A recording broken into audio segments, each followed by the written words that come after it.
একলা ঘর আমার দেশ, আমার একলা থাকার অভ্যেস। ভাবি কিছুতেই ভাববো না তোমার কথা, বোবা টেলিফোনের পাশে বসে।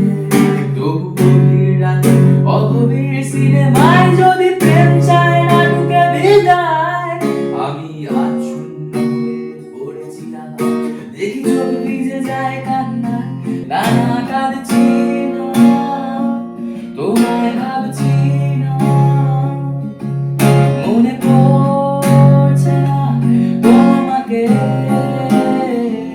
তবু যাচ্ছি কি, ফিরে যাচ্ছি কি সেই ফেলে আসা অতীতে, সেই ক্ষতিতে।